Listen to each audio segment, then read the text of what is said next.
Sir question number 6। Question number 6 का booklet का नहीं सर, फॉलो अप उसका जो दिए थे। मिनट।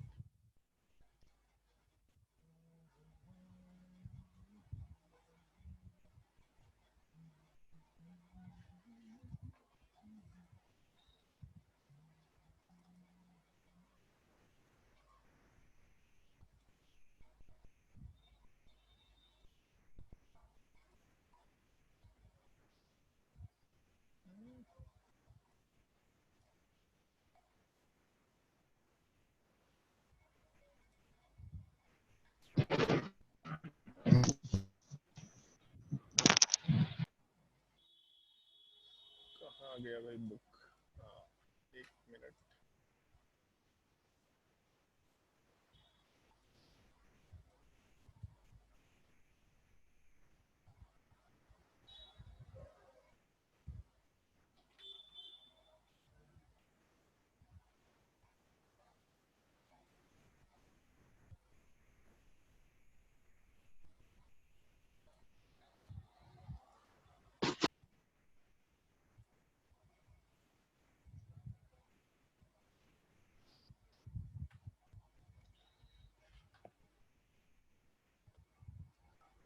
एक मिनट, फाइल इंसर्ट होने दो। कौन सा क्वेश्चन है? पेज नंबर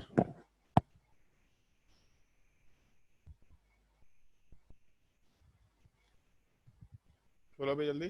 कौन सा क्वेश्चन और पेज नंबर?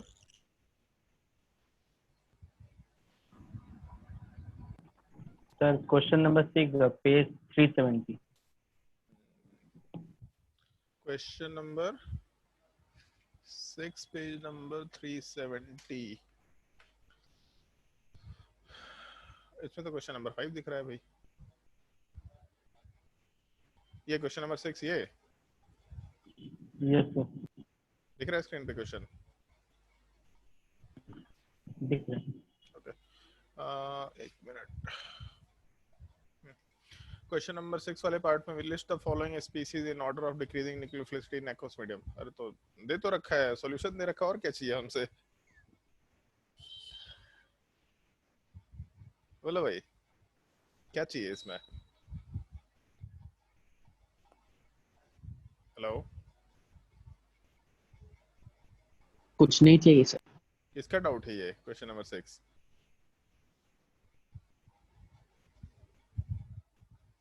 कोई कुछ बोल ही नहीं रहा। और कोई डाउट किसी को? सर हाँ सर, डीपीपी 27 में था।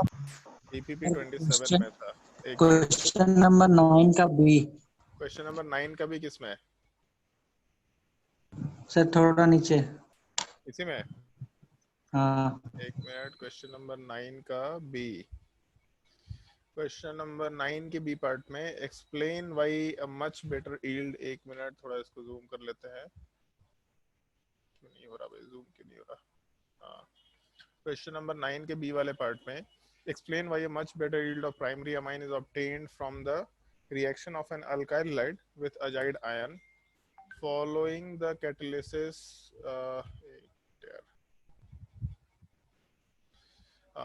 Following the catalytic hydrogenation. तो ठीक है, जैसे सवाल में एक छोटा सा हिंट दे रखा है, alkyl azide is not a nucleophile. चलो ठीक है, उससे तो कोई मतलब नहीं है। खैर, जैसे यहाँ पे सवाल में नीचे हिंट दे रखा है, हिंट भी क्या दे रखा है, ऐसे मेंशन कर रखा है। जैसे अगर हम लोग इस कंपाउंड का रिएक्शन N3 माइनस के साथ कराएंगे तो N3 माइनस का मतलब हो गया ये structure N triple bond N, और यहाँ वाले पार्ट में एक माइनस चार्ज। बेसिकली होता है यहाँ पे कोऑर्डिनेट बॉन्ड है, ये पार्ट एक कोऑर्डिनेट बॉन्ड होता है।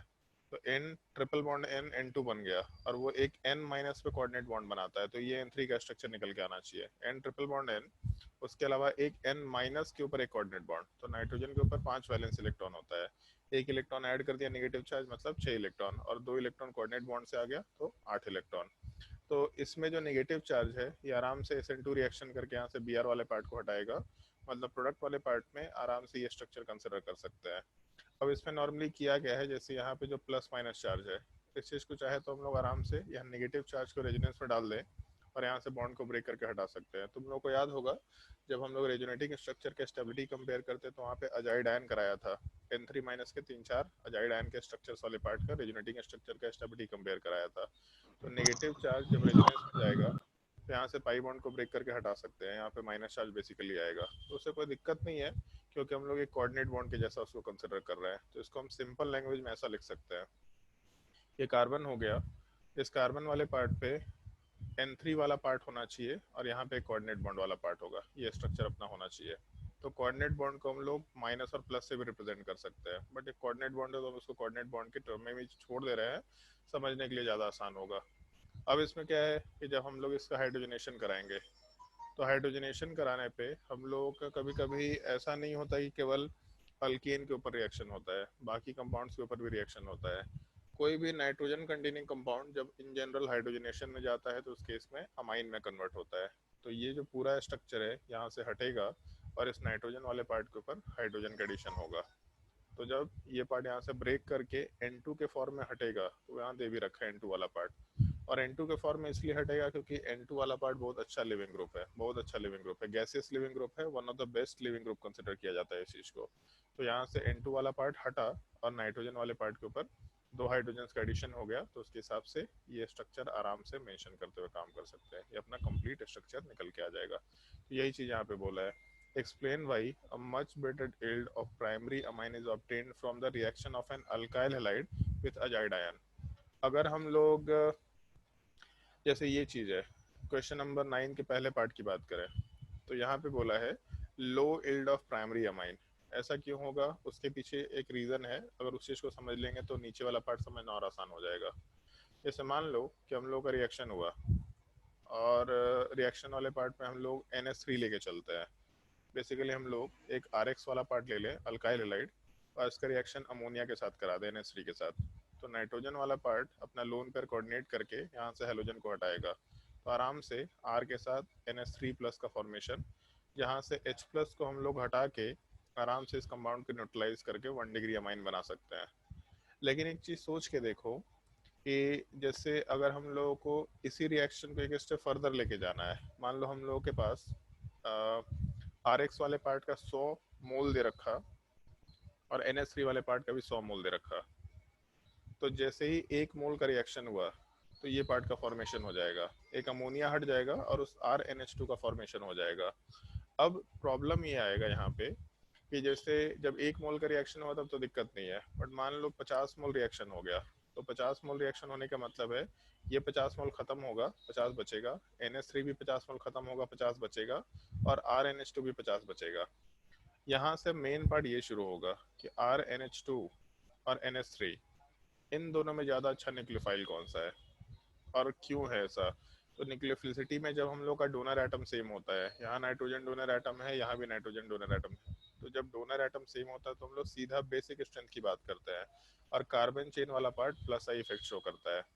तो ये जो प्लस आई इफेक्ट वाला पार्ट कार्बन चेन शो करेगा, उसकी वजह से नाइट्रोजन का बेसिक स्ट्रेंथ बढ़ाएगा, और अगर डोनर एटम सेम है तो stronger basis are better nucleophile, मतलब ये जो 1 डिग्री अमाइन है ये अच्छा न्यूक्लियोफाइल है एज कम्पेयर टू NH2। अभी जैसे केमिकल काइनेटिक्स में पढ़ रहे होंगे कि रेट ऑफ रिएक्शन जो है वो अमाउंट ऑफ रिएक्टेंट के ऊपर डिपेंड करता है। तो शुरू में ऑल्दो NH2 वाला पार्ट मतलब 1 डिग्री अमाइन वाले पार्ट का जो 1 डिग्री अमाइन वाला जो पार्ट है, उस 1 डिग्री अमाइन वाले पार्ट का बेसिक स्ट्रेंथ ज़्यादा है, मतलब न्यूक्लियोफिलिसिटी ज़्यादा होना चाहिए, ऑल्दो ये चीज़ सही है। लेकिन जब रिएक्शन सॉरी न्यूक्लियोफिलिसिटी वाला पार्ट ज़्यादा है, लेकिन शुरुआत में क्योंकि NH3 का अमाउंट बहुत ज़्यादा था और इसका एक ही मोल बन रहा था, 2 मोल या 3 मोल बन रहा था, तो न्यूक्लियोफिलिसिटी ज़्यादा होने के बाद भी या रिएक्टिविटी ज़्यादा होने के बाद भी NH3 ही रिएक्शन करेगा, क्योंकि इसका अमाउंट ज़्यादा है तो इसके वजह से इसका रिएक्टिविटी ज़्यादा हो जा रहा है। लेकिन जब दोनों का कंसंट्रेशन या अमाउंट इक्विवेलेंट होना शुरू हो जाएगा 50 मोल 50 मोल, तब इस सिनेरियो में प्रॉब्लम ये आएगा कि हम लोगों का NH2 वाला पार्ट जो कार्बन चेन से अटैच्ड है, मतलब 1 डिग्री अमाइन, ये ज़्यादा स्ट्रॉन्गर न्यूक्लियोफाइल बन गया है। अगर ये ज़्यादा स्ट्रॉन्गर न्यूक्लियोफाइल बन गया है तो इसका मतलब NH3 के रिस्पेक्ट में हम लोग आराम से RNH2 के साथ रिएक्शन कराना चाहेंगे। तो RX वाला पार्ट NH3 के साथ भी रिएक्शन कर सकता है और RNH2 के साथ भी रिएक्शन कर सकता है, लेकिन नीचे वाले का रिएक्टिविटी अगर ज़्यादा है तो ये आराम से लोन पर कोऑर्डिनेट करके रिएक्शन करना चाहेगा, तो प्रोडक्ट वाले पार्ट में इस कंपाउंड का फॉर्मेशन होगा। तो उससे दो चीज़ें हो रही हैं, पहला चीज़ ये कि RNH2 ख़त्म हो रहा है और दूसरा ये प्रोडक्ट भी 2 डिग्री अमाइन का फॉर्मेशन हो रहा है। तो यहाँ पे जो सवाल दे रखा है, explain why the reaction of an alkyl halide with ammonia gives low yield of primary amine. तो प्राइमरी अमाइन शुरुआत में बनेगा कोई दिक्कत नहीं, लेकिन जैसे जैसे प्राइमरी अमाइन बढ़ेगा या प्राइमरी अमाइन बनेगा, वो प्राइमरी अमाइन ज़्यादा न्यूक्लियोफिलिक नेचर का होगा और इसलिए रिएक्शन में ज़्यादा पार्टिसिपेट करेगा। फिर जैसे सेकेंडरी अमाइन बनेगा तो सेकेंडरी अमाइन वाला पार्ट भी हो सकता है कि टर्शियरी वाले पार्ट में कन्वर्ट होना शुरू हो जाए, तो इसलिए प्राइमरी अमाइन का यील्ड कम होगा। तो हम लोग अगर चाहें तो RX का रिएक्शन NH3 के साथ करा के प्राइमरी अमाइन बना सकते हैं, उसमें दिक्कत नहीं है, लेकिन बनाने के प्रोसेस में हम लोग का 1 डिग्री अमाइन का जो फॉर्मेशन है वो उतना अच्छा नहीं है। प्रोसेस है लेकिन वो फॉर्मेशन में, जैसे 11th क्लास के मोल कॉन्सेप्ट में एक छोटा सा टॉपिक पढ़ते हैं हम लोग, परसेंटेज यील्ड, जो प्रोडक्ट चाहिए उस प्रोडक्ट का परसेंटेज यील्ड अच्छा नहीं है, देखने में लग रहा है कि बन जाएगा बट अच्छा नहीं है। तो इसलिए हम लोग के लिए दूसरा तरीका ये फॉलो करते हुए काम करना ज़्यादा आसान होगा, क्योंकि यहाँ हम लोग N3 को अटैच कर रहे हैं, उसमें से N2 को हटा दे रहे हैं, तो ये प्रोडक्ट वाला पार्ट के फॉर्मेशन में ज़्यादा इजीली हम लोगों को 1 डिग्री अमाइन का ज़्यादा कंसंट्रेशन देगा। इजीली तो नहीं है, 2 स्टेप्स में है, लेकिन एटलीस्ट एक चीज़ है कि 2 स्टेप में होते हुए भी हम लोगों के पास कम से कम एक चीज़ तो फिक्स है कि हम लोग को मिल 1 डिग्री अमाइन ही रहा है। तो इसीलिए हम लोग नीचे वाला तरीका यूज करेंगे अगर हम लोग को 1 डिग्री अमाइन का फॉर्मेशन कराना है तो। और ठीक ठीक सवाल है, सोचने लायक सवाल है, इस चीज को हम लोग आगे भी इस तरह के प्रोसेस में यूज करेंगे। और कोई सर डाउट किसी को? 8 नंबर में सेकंड स्टेप क्या है, नहीं समझ में। एक मिनट रुक जाओ। क्वेश्चन नंबर 8 वाले पार्ट में सेकंड स्टेप, वो K2CO3 के साथ क्या रिएक्शन। एक सेकंड यार, इसमें PDF आ नहीं रहा है, पता नहीं क्या दिक्कत है। वन नोट में एक्सप्लेन करना ज्यादा आसान हो जाता है मेरे लिए।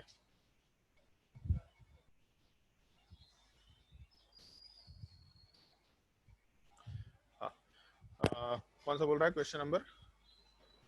8 सर। अच्छा, वैसा हम ये सवाल तुम लोगों से पूछने वाले थे, K2CO3 क्या कर रहा है, तो बताना चाहेगा कोई भी? K2CO3 का यहाँ पे क्या रोल है, ये K2CO3 क्यों दे रखा है सवाल में? सर वो ले रहे हैं स्टूडेंट से, क्या वो N2 प्लस एक्सेप्ट। आवाज नहीं आ रहा है clearly?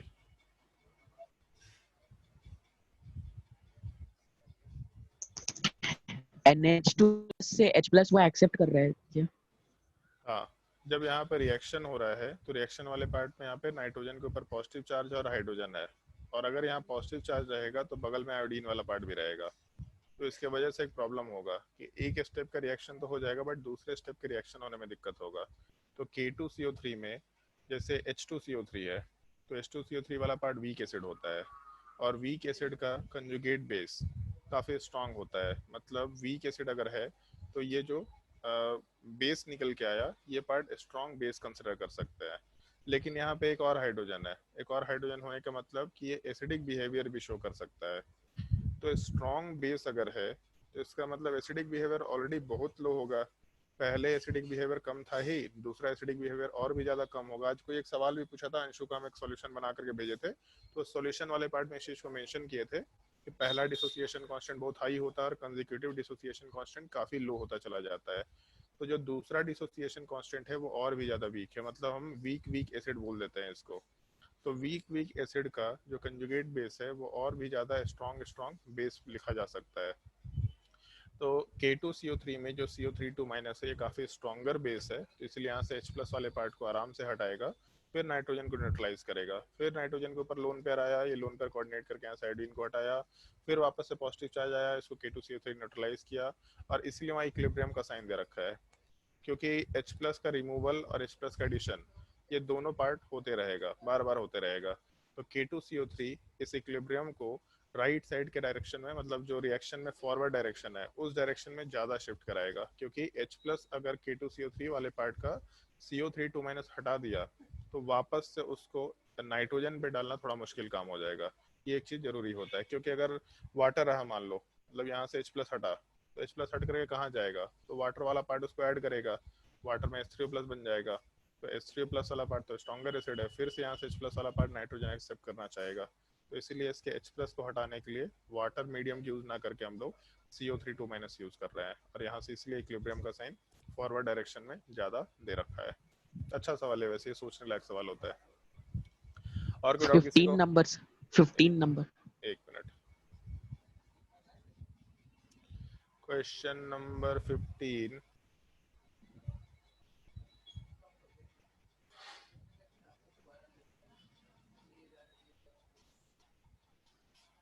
Arrange the following alkyl halide in order of in decreasing order of SN1। यार ये तो बनने लायक सवाल है भाई। सर इसमें लीविंग ग्रुप का भी है और ऊपर से अलग अलग डिग्री भी है ना कार्बन का, तो पहले कौन सा कंपेयर तो करेंगे नहीं पहले सर? हम लोग जैसे उसमें लिविंग ग्रुप में कौन सा दे रखा है, केवल एक ब्रोमीन वाला ही पार्ट तो दे रखा है। तो जैसे मान लो हम और लोग क्लोरीन। ठीक है 2 ब्रोमोपेंटेन वाले पार्ट की बात करते हैं। 2 ब्रोमोपेंटेन दे रखा, उसके अलावा 2 क्लोरोपेंटेन दे रखा, उसके अलावा हम लोग 1 क्लोरोपेंटेन की बात कर रहे हैं, उसके अलावा 3 bromo 3 methyl pentane, 1 2 3 4 3 bromo 3 methyl pentane. तो तुमको लगता है कि इसमें मैटर करेगा दोनों चीजें? तुमको लगता है क्या? क्या सर? मतलब लिविंग ग्रुप और डिग्री दोनों चेंज कर दिया, बट तुमको लगता है कि ये दोनों चीजें चेंज करने से इसमें कोई फर्क पड़ा? क्यों नहीं पड़ेगा सर? चलो एक सवाल का हम जवाब, मतलब जैसे इसको लिख देते हैं A B C और D, ठीक है। तो हमको ये चीज मालूम है कि जैसे एक लिविंग ग्रुप सेम है तो इसमें कंपेयर करके देखते हैं, तो B और C में ज्यादा रिएक्टिविटी किसका होगा?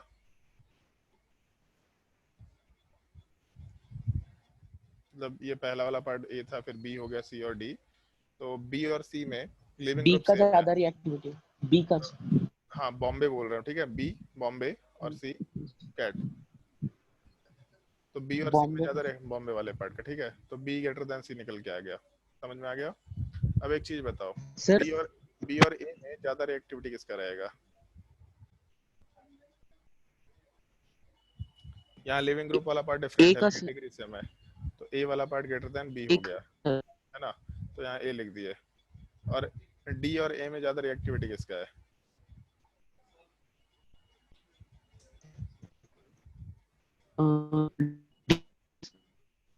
तो फर्क पड़ा क्या यहाँ पे? बताओ भाई। सर कंफ्यूजन तो तब क्रिएट होता है ना जब लिविंग ग्रुप एबिलिटी भी बढ़ रहा हो और डिग्री वाला पार्ट भी बढ़ रहा हो, और उसमें कंपैरिजन करना। यहाँ वैसा कंपैरिजन नहीं है, लिविंग ग्रुप और डिग्री चेंज किया लेकिन ऐसा चेंज किया है कि वो ऑर्डर में फर्क नहीं पड़ रहा, तो कंपैरिजन यस। आसानी से हो गया। और एक डाउट है, ये सी वाला स्ट्रक्चर में कार्बोकैटायन रीअरेंजमेंट होगा तो फिर बी के तरह ही आ जाएगा ना सर? ये चीज हम पहले भी बोल चुके थे SN1 में कि कार्बोकैटायन रीअरेंजमेंट कब होगा? जब कार्बोकैटायन बनेगा। अगर बनेगा ही नहीं तो रीअरेंजमेंट किस चीज का करा रहे हैं हम लोग? तो हम लोग यस। रीअरेंजमेंट के बाद फिर कार्बोकैटायन से डिस्कशन नहीं करते हैं, क्योंकि रीअरेंजमेंट बहुत फास्ट स्टेप है। जब तक लिविंग ग्रुप हटेगा नहीं तब तक वो कार्बोकैटायन नहीं बनेगा, और कार्बोकैटायन का formation is rate determining step. Carbocation का स्टेबिलिटी वाला पार्ट हम लोग उससे रिलेट करते हैं, लेकिन फॉर्मेशन रेट डिटरमाइनिंग स्टेप है। मतलब जो कार्बोकैटायन बन रहा है उसको देखना है, बाकी को नहीं देखना है अपने को, ठीक है। इस तरह का क्वेश्चन क्लास में कराया भी है शायद से। और कोई डाउट किसी को? सर DPP 27 का DPP 27 का आज तो सर लोग क्वेश्चन है नंबर एक 3। तो पॉला ब्रूस में डाउट है। और पॉला ब्रूस में और डाउट है? चलो पॉला ब्रूस में डाउट पूछो पहले। Sir 26 number. 26 नंबर पॉला ब्रूस में। सर 16 एक बार बोल दीजिए ना। अच्छा 16 एक बार बोल दें, बोलने का क्या मतलब होता है? मतलब सिर्फ लास्ट वाला होगा क्या? तक नहीं बोलेंगे हम, इतना घटिया सवाल पूछा है।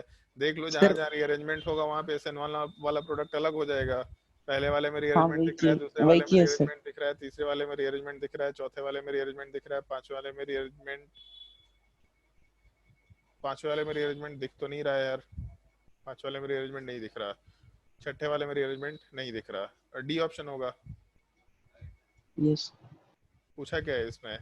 डिफरेंट फ्रॉम, तो डी ऑप्शन में सेम होगा और एफ ऑप्शन में सेम होगा, बाकी सब जगह आंसर होगा। ए बी सी डी सब में डिफरेंट प्रोडक्ट आएगा, क्योंकि हर जगह ए बी सी डी में रीअरेंजमेंट होगा।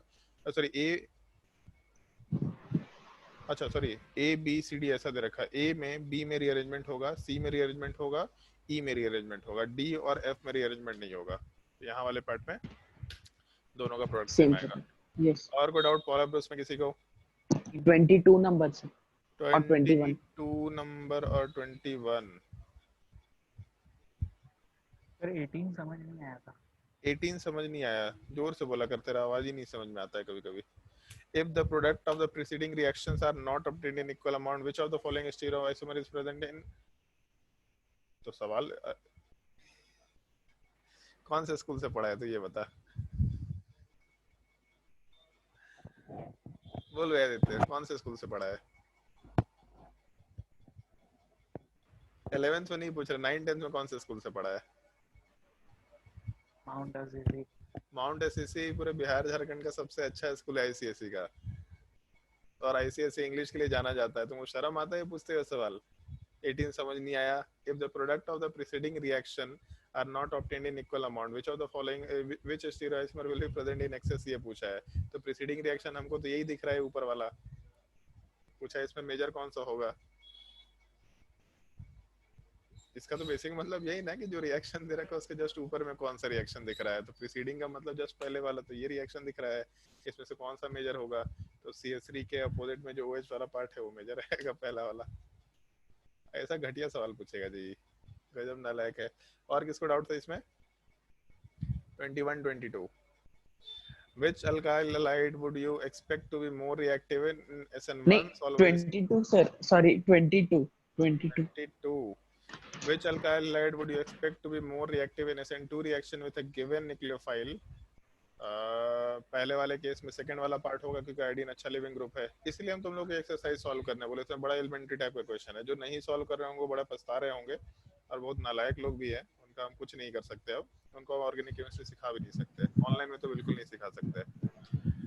तो SN2 रिएक्शन ने बोला है, केवल SN2 का रिएक्टिविटी बोला है, तो पहले वाले केस में लिविंग ग्रुप अलग है। अगर लिविंग ग्रुप अलग है तो लिविंग ग्रुप एबिलिटी जिसमें अच्छा ज्यादा रिएक्टिविटी, मतलब 2 greater than 1 हो जाएगा। उसके बाद सेकंड वाले केस को जब कंपेयर करेंगे, अरे यार सेकंड वाले केस में जो है ना सर स्टेरिक हिंड्रेंस देखना है क्या? नहीं, सेकंड वाले क्वेश्चन को थोड़ा देर के लिए छोड़ सकते हैं। मतलब एक छोटा सा पॉइंट तुम लोग को बोला था कि ट्रांजिशन स्टेट की स्टेबिलिटी, चलो ठीक है हम एक्सप्लेन कर देते हैं इस चीज को। उसमें तुम लोग को एक पॉइंट मेंशन किया था कि ट्रांजिशन स्टेट के स्टेबिलिटी के हिसाब से काम कर सकते हैं, और ट्रांजिशन स्टेट वाले पार्ट में मेंशन किया था कि हाइब्रिडाइजेशन वाला पार्ट sp2 होता है। तो अगर मान लो कि हम लोग का पहले वाले कंपाउंड का ट्रांजिशन स्टेट बना तो ठीक है, नॉर्मल ट्रांजिशन स्टेट है। बट अगर दूसरे वाले पार्ट का ट्रांजिशन स्टेट बनेगा तो इस केस में अगर ये कार्बन sp2 हाइब्रिड हुआ तो इस केस में ऑक्सीजन वाले पार्ट का जो लोन पेयर है वो उस ट्रांजिशन स्टेट वाले पार्ट में sp2 हाइब्रिड ऑर्बिटल होने की वजह से रेजोनेंस कर सकता है, और रेजोनेंस होने की वजह से ट्रांजिशन स्टेट की स्टेबिलिटी इंक्रीज करेगा। ऑल्दो एक और तरीके से इसको एक्सप्लेन कर सकते हैं हम लोग कि ऑक्सीजन वाला पार्ट डेल्टा पॉजिटिव चार्ज बढ़ाएगा, मतलब ऑक्सीजन वाला part minus I effect show करेगा तो डेल्टा पॉजिटिव चार्ज इंक्रीज करेगा। और अगर oxygen delta positive charge increase किया, इसका मतलब ये है कि ये ज़्यादा इलेक्ट्रोफिलिक नेचर का है, और जितना स्ट्रॉन्ग इलेक्ट्रोफाइल न्यूक्लियोफाइल को उतना ज़्यादा अट्रैक्ट करेगा, उतना ज़्यादा रिएक्टिविटी होगा।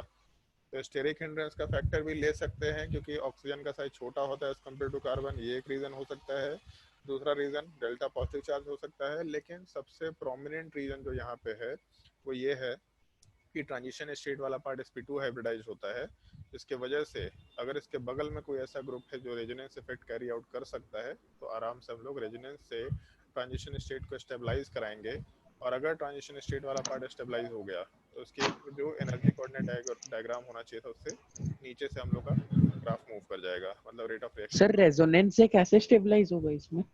कैसे स्टेबलाइज होगा ये पूछना थोड़ा एब्सर्ड टाइप का सवाल है।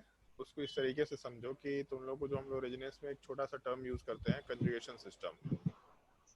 अगर हम लोग के पास ऑक्सीजन के ऊपर लोन पेयर है और जस्ट बगल वाले कार्बन पे sp2 हाइब्रिडाइजेशन हो गया तो इसका मतलब वैकेंट p ऑर्बिटल आया, तो पैरेलल p ऑर्बिटल का सिस्टम हम लोग बेसिकली बोलते हैं। और इस तरह का सवाल कराया भी था कि जैसे मान लो एक OH है और यहाँ पॉजिटिव चार्ज है तो इसका प्लस m इफेक्ट वाला पार्ट यहाँ पे ऑपरेट करेगा क्योंकि इस पे एक ऑर्बिटल है और ऑक्सीजन के ऊपर लोन पेयर है। तो सिमिलर टाइप का यहाँ पे कंसिडरेशन हम लोग लेते हुए चल सकते हैं कि अगर sp2 हाइब्रिडाइजेशन है तो बगल वाला लोन पेयर उसमें अपने इलेक्ट्रॉन पेयर को कोऑर्डिनेट कर सकता है, तो इससे यस हम लोग ट्रांजिशन स्टेट को स्टेबलाइज कर सकते हैं। तो इस केस में स्टेबिलिटी वाले पार्ट के हिसाब से हम लोग 2 greater than 1 मतलब 3 तरीके से एक्सप्लेन कर सकते हैं, लेकिन ज़्यादा प्रोमिनेंट एक्सप्लेनेशन हम लोग का ट्रांजिशन स्टेट का स्टेबिलिटी है।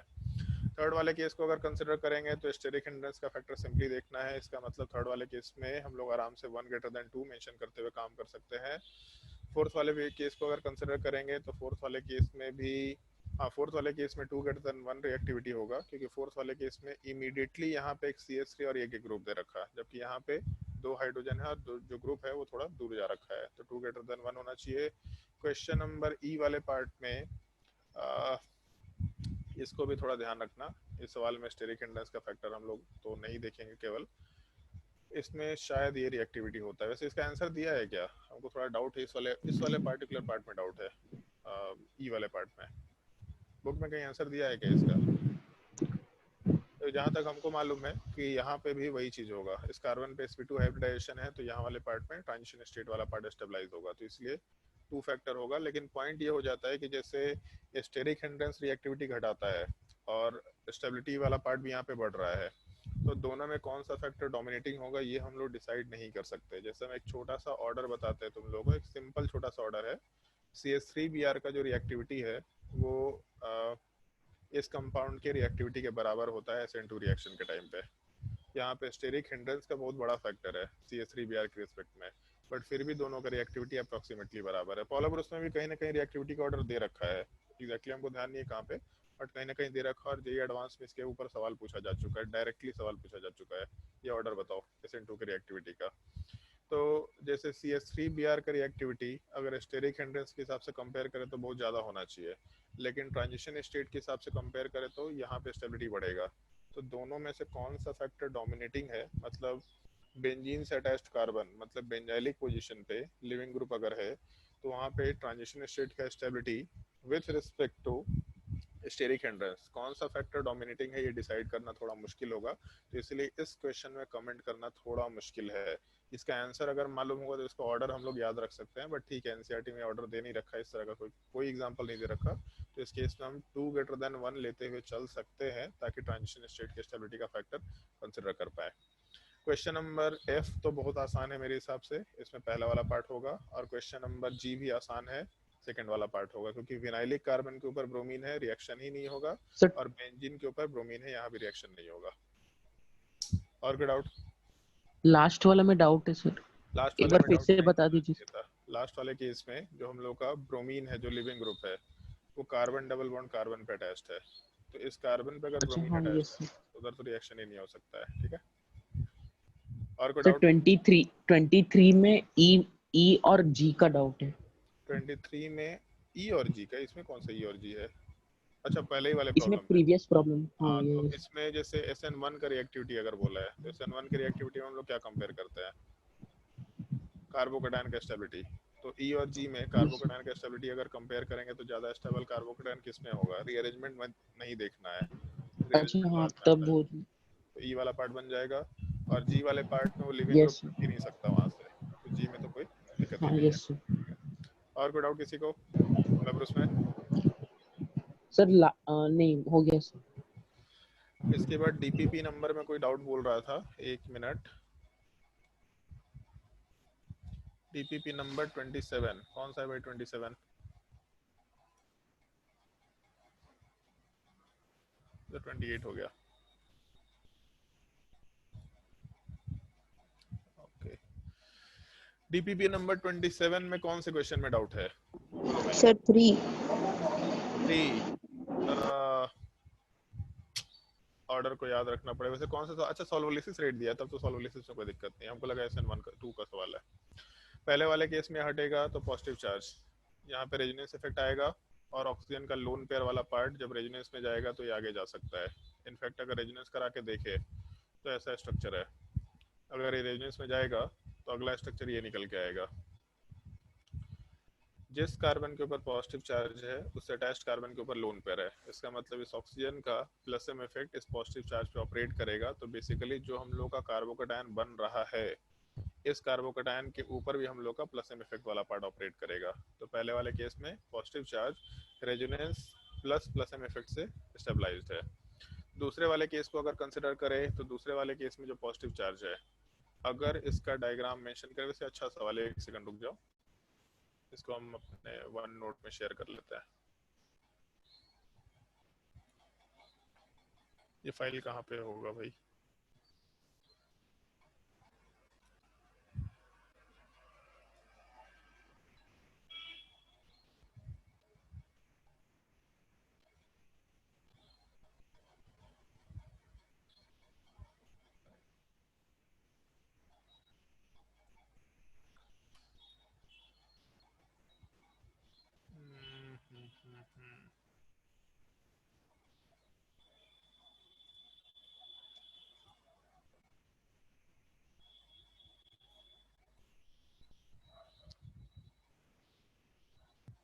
चलो ध्यान दो। जैसे इस केस में ऐसा मेंशन किया है कि हम लोग इसमें सिंपली कार्बोकेटायन वाले पार्ट को कंपेयर करते हुए काम कर सकते हैं। तो जैसे अगर हम लोग कार्बोकेटायन के हिसाब से कंपैरिजन करना शुरू करें तो इस केस में पहले वाले केस में तो कार्बोकेटायन मेंशन कर ही दिया कि हम लोग के पास जो कंपाउंड दे रखा है उस कंपाउंड वाले पार्ट में जो भी यहाँ पे कार्बोकेटायन बनेगा उस कार्बोकेटायन वाले पार्ट में इसका प्लस एम इफेक्ट आएगा। दूसरे वाले केस में जो कार्बोकेटायन बनेगा उसमें एक छोटा सा प्रॉब्लम है। ये जो पॉजिटिव चार्ज है वो जिस कार्बन पे है वो ऑक्सीजन से डायरेक्टली अटैच नहीं है। तो इस केस में अगर ये रेजोनेंस में जाता भी है तो रेजोनेंस में जाने की वजह से हम लोग का जो डबल बॉन्ड है वो दूसरी तरफ शिफ्ट होगा और पॉजिटिव चार्ज यहाँ पे आएगा। तो भी इस केस में हम लोग के पॉजिटिव चार्ज के साथ वाले मतलब पॉजिटिव चार्ज वाले कार्बन से ऑक्सीजन अटैच नहीं हुआ, मतलब इसका कोई प्लस एम इफेक्ट ऑपरेट नहीं कर रहा। तो यहाँ पे केवल हम लोग ये पाई बॉन्ड का रेजोनेंस इफेक्ट ले सकते हैं। थर्ड वाले केस में क्लोरीन पाई बॉन्ड वाले कार्बन से अटैच्ड है तो यहाँ तो क्लोरीन हटेगा ही नहीं। फोर्थ वाले केस में क्लोरीन यहाँ से हटेगा तो सही लेकिन यहाँ पे कोई रेजोनेंस इफेक्ट नहीं है। तो आर में तो रिएक्शन ही नहीं होना चाहिए, आर सबसे लास्ट में होगा। पहले वाले केस में प्लस एम इफेक्ट है जो पॉजिटिव चार्ज को बहुत एक्स्ट्रा स्टेबिलिटी देगा। दूसरे वाले केस में केवल रेजोनेंस इफेक्ट है और तीसरे वाले केस में केवल हाइपर कंजुगेशन 2 निकल के आएगा। तो सबसे ज्यादा रिएक्टिविटी पी में होना चाहिए, फिर उसके बाद क्यू में होना चाहिए, उसके बाद एस में होना चाहिए, फिर उसके बाद आर में होना चाहिए। पी क्यू एस आर कहाँ है ऐसा ऑप्शन? ऑप्शन डी वाला पार्ट आंसर हो जाएगा। ठीक है, ठीक ठीक सवाल है ये। और कोई डाउट?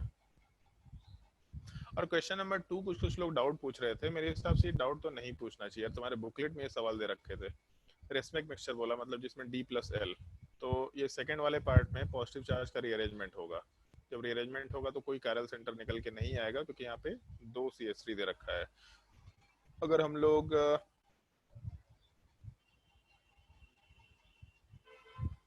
कंपाउंड के रीअरेंजमेंट की बात करें तो इस केस में किसी में आंसर नहीं आएगा क्या? पहले वाले केस में CH3 है, यहाँ पे रीअरेंजमेंट होगा ही होगा, ये आंसर नहीं हो सकता। दूसरे वाले केस में कोई फायदा नहीं है।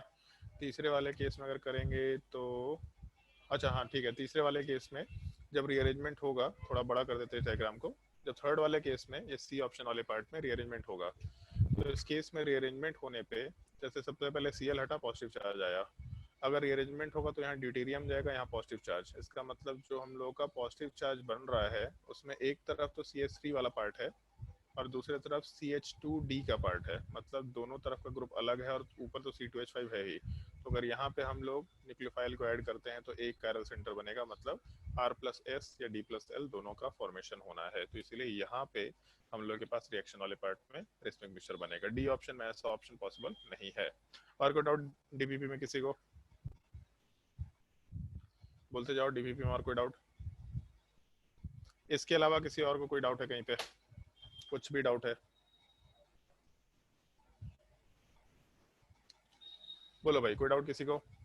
चलो अगर डाउट नहीं है तो फिर हम लोग क्लास शुरू करते हैं। लेक्चर नंबर 22 रिएक्शन मैकेनिज्म शुरू करना है। E2 एलिमिनेशन बता चुके हैं ना तुम लोग को पूरा? E2 एलिमिनेशन वाला पार्ट कंप्लीट हो चुका है शायद से। E2 एलिमिनेशन वाले पार्ट में हम लोग क्वेश्चंस के डिस्कशन भी कर चुके थे।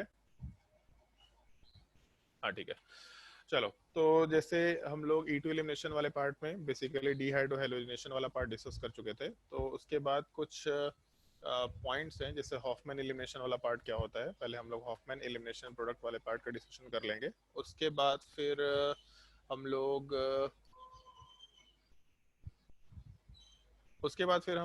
ये कर सकते हैं E1 CV वाले पार्ट के आराम से डिस्कशन कर सकते हैं। तो अपने कॉपी में हेडिंग डाल देना, E2 एलिमिनेशन का ही ऑलमोस्ट एक पार्ट है हॉफमैन एलिमिनेशन प्रोडक्ट। और इस टॉपिक को थोड़ा स्पेसिफिक कंडीशन के जैसा समझ के रखना।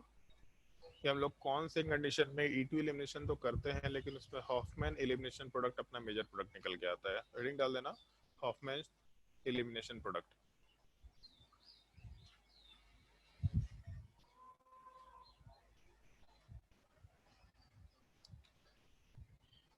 चलो ध्यान दो, जैसे तुम लोगों को सबसे शुरुआत में जब E2 एलिमिनेशन में मेंशन किया था तो वहाँ पे एक छोटा सा पार्ट मेंशन किया था कि अगर हम लोग यहाँ पे E2 एलिमिनेशन कराते हैं और उसमें भी मान लो डीहाइड्रोहेलोजिनेशन कराते हैं तो अपने पास दो प्रोडक्ट आ सकता है।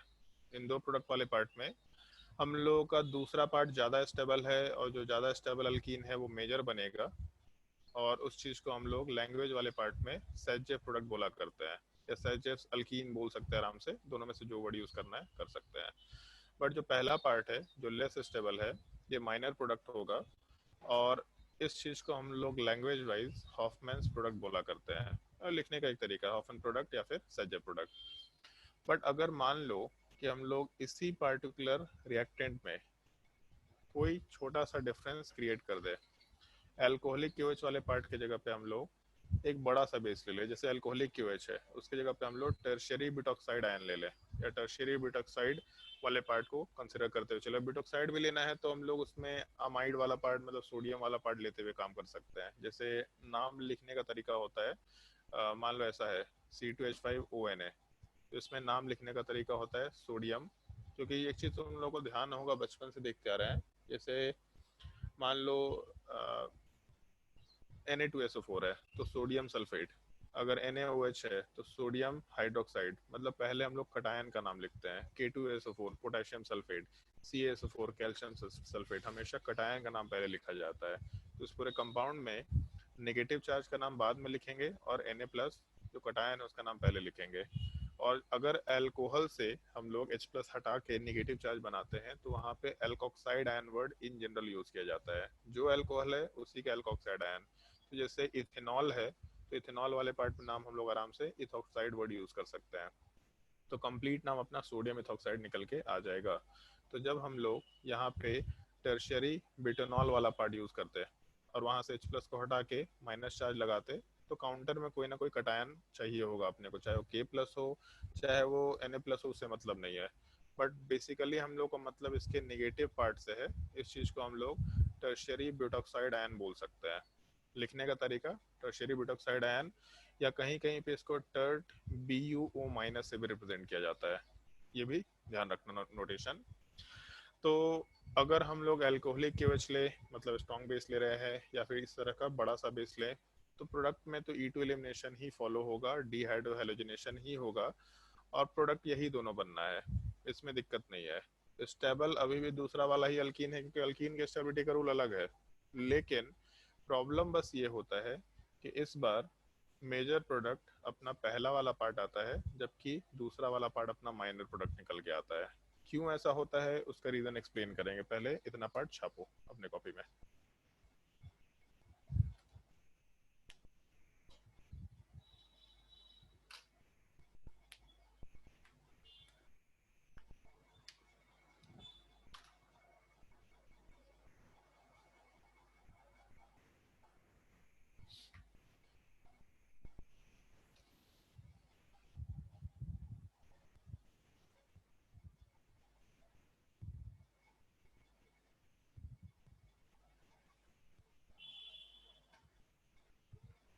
मेरे को स्क्रीन नहीं दिख रहा, क्यों भाई? आ, सुमन तुम्हारा नेट बहुत ये होगा, कनेक्शन पुअर होगा, इसलिए तुमको शायद स्क्रीन नहीं दिख रहा। वैसे हम वन नोट शेयर कर देते हैं वापस से। अभी दिखाई दे रहा है क्या सुमन? अभी भी नहीं दिख रहा? एक बार डिस्कनेक्ट करके वापस से कनेक्ट करो, तुम्हारा नेट का प्रॉब्लम है शायद ये।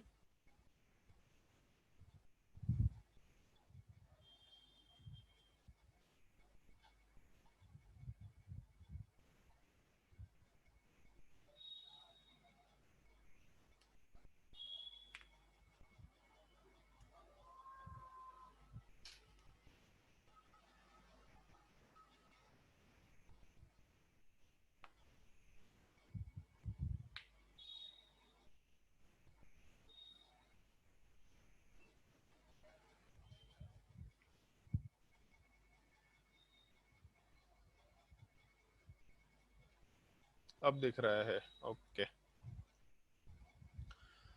नोट करो पूरा पार्ट।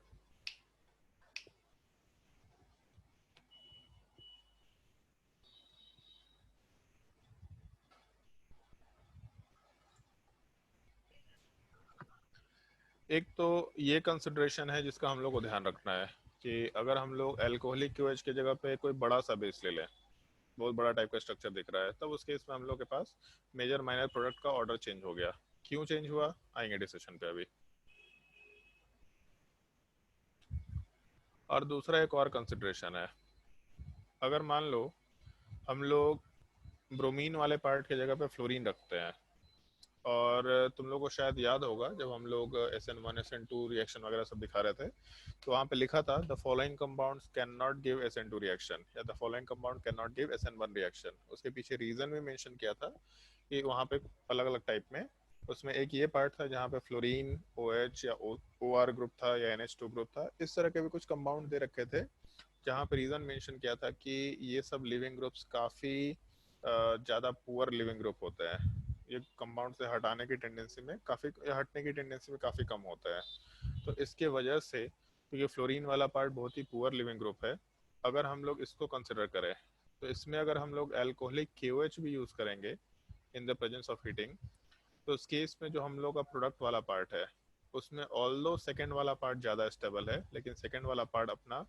माइनर प्रोडक्ट निकल के आएगा, पहला वाला पार्ट अपना मेजर प्रोडक्ट निकल के आएगा।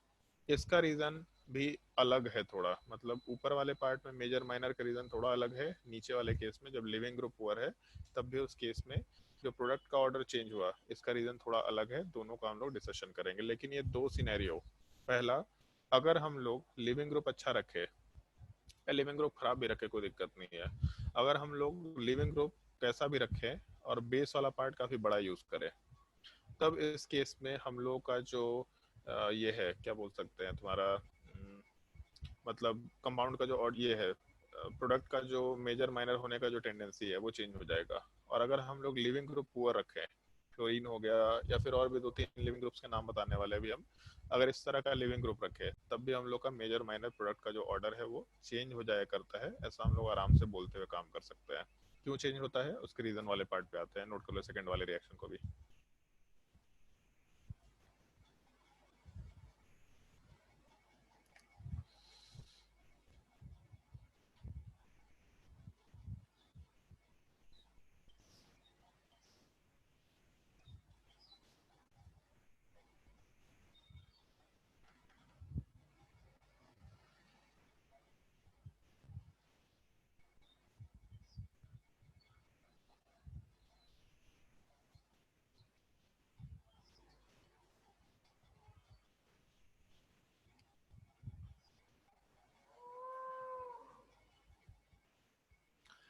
चलो ध्यान दो, जैसे सबसे पहला केस है इसमें बल्कि और बेस वाला पार्ट, तो नॉर्मली एक चीज़ सोच सकते हैं हम लोग, और रिएक्शन मैकेनिज्म तुम लोगों को थोड़ा याद होगा कि अगर हम लोग एक कार्बन चेन कंसिडर करें और यहाँ वाले पार्ट में अपना लिविंग ग्रुप है, तो जिस कार्बन के ऊपर लिविंग ग्रुप है उससे अटैच्ड बीटा कार्बन, इन दोनों कार्बन के ऊपर से हम लोग हाइड्रोजन को आराम से रिमूव कर सकते हैं। नॉर्मली बेस करता क्या है कि बेस वाला पार्ट यहाँ के H के साथ कंबाइन करता है या फिर इधर के H के साथ कंबाइन कर सकता है, और जब H के साथ कॉम्बिनेशन होता है तो यहाँ का बॉन्ड इधर शिफ्ट होता है और यहाँ से लिविंग ग्रुप को हटाता है, इधर का हाइड्रोजन का बॉन्ड शिफ्ट हो गया फिर लिविंग ग्रुप को हटाएगा।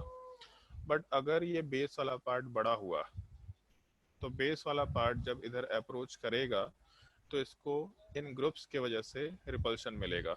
मतलब इस हाइड्रोजन के साथ कॉम्बिनेशन हो सकता है, ये दूसरे हाइड्रोजन के साथ भी कॉम्बिनेशन हो सकता है, इसको हम अलग से लिख देते हैं दूसरे कलर में, ये चीज़ कॉम्बिनेशन दोनों के साथ हो सकता है, इसमें कोई दिक्कत नहीं है।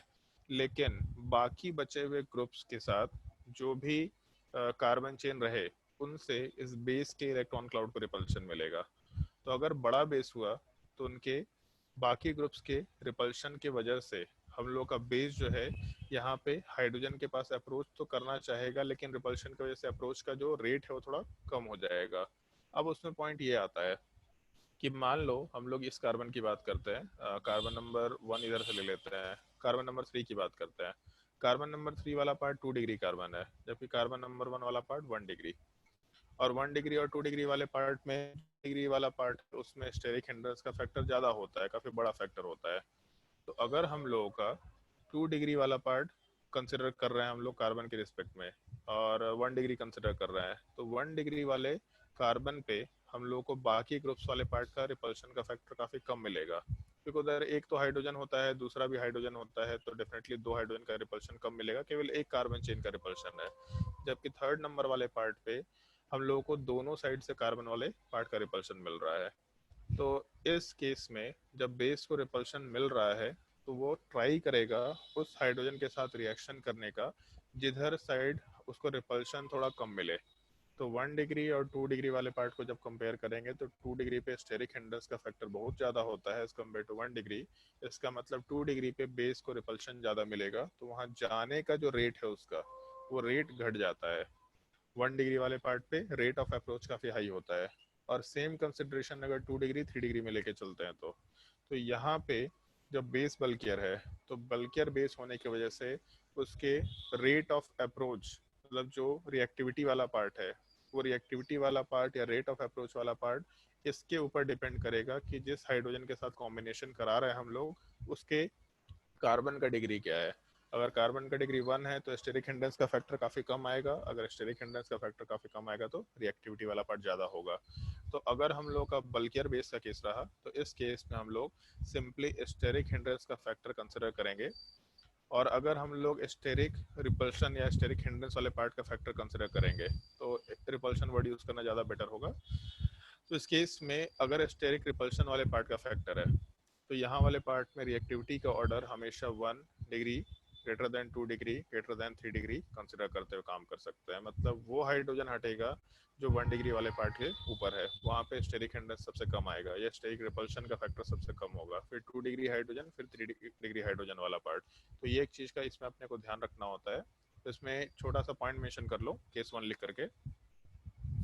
मेरे हिसाब से डायग्राम बनाने की ज़रूरत तो नहीं है समझने के लिए, इतना काफ़ी है, डायग्राम लिखा हुआ है, पॉइंट नोट कर लो।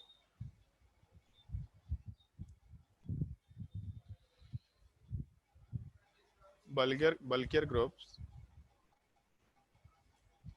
faces repulsion while reacting with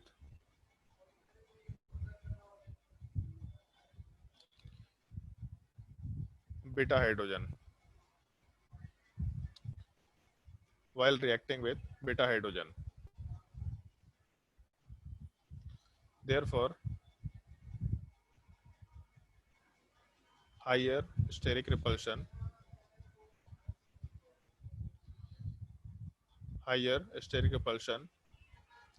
lower reactivity of hydrogen, lower reactivity of hydrogen.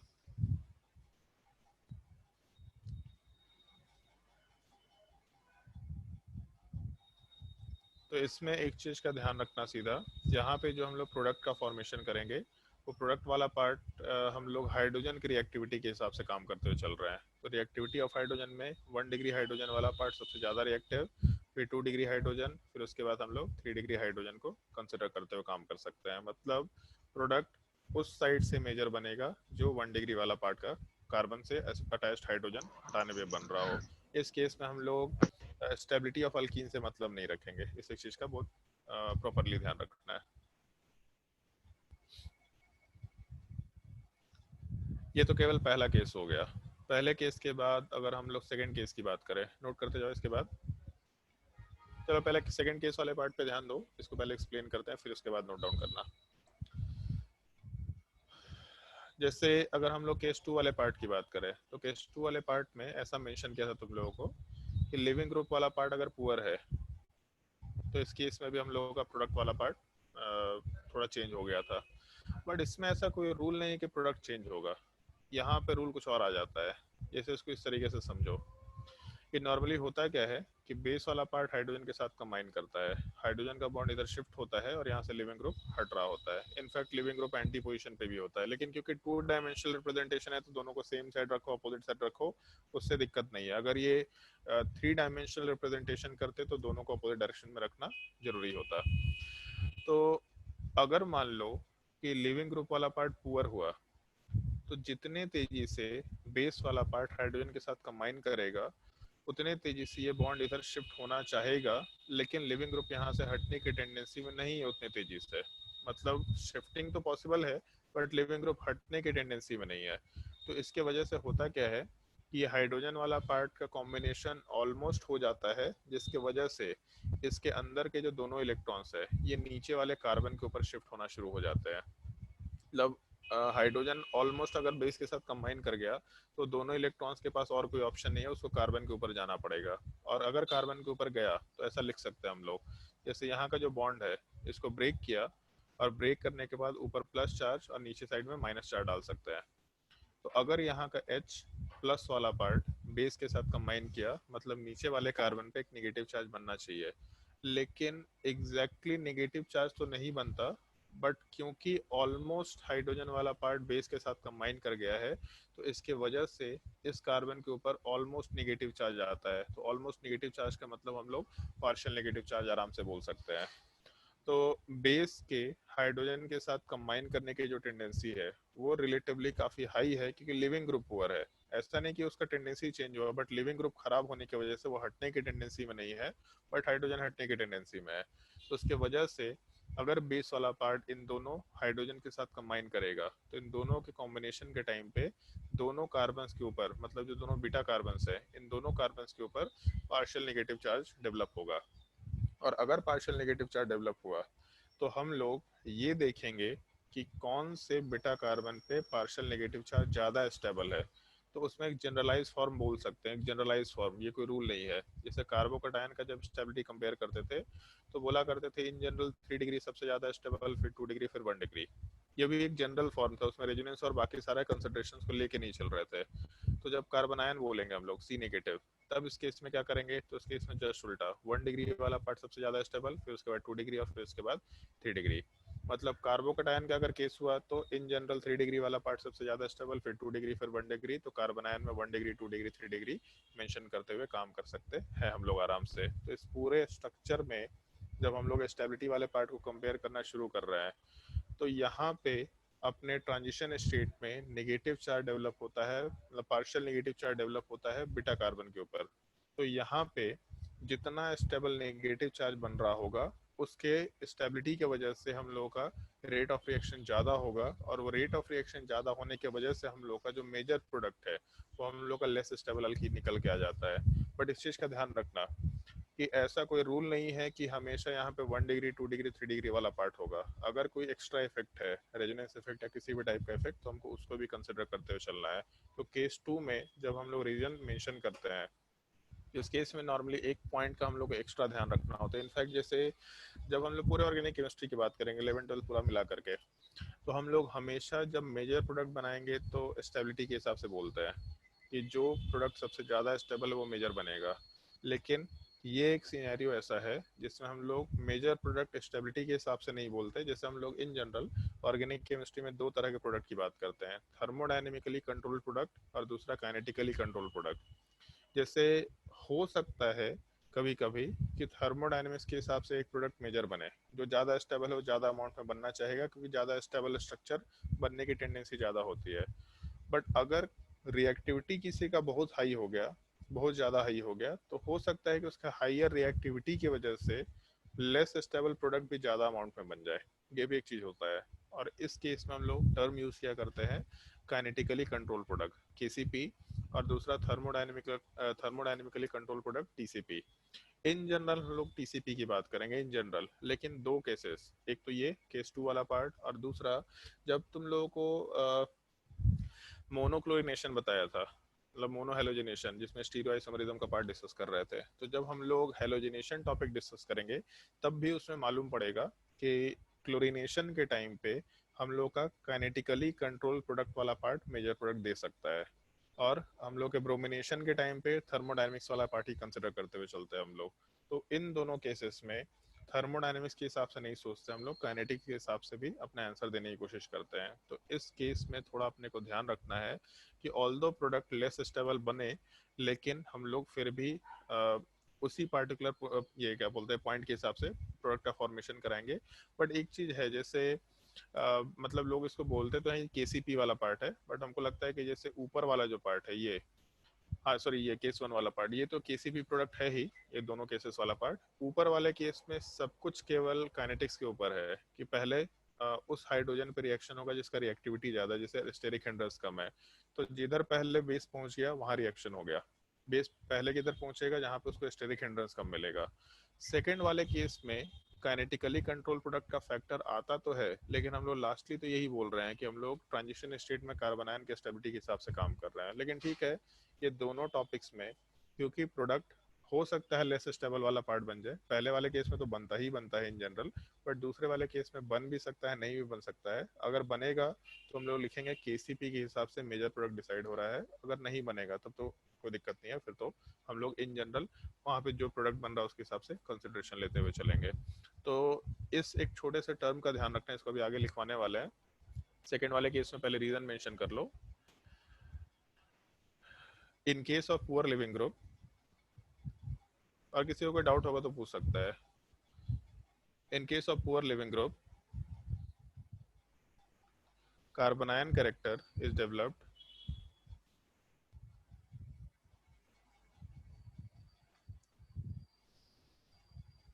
on the beta carbon. Carbanion character is developed on the beta carbon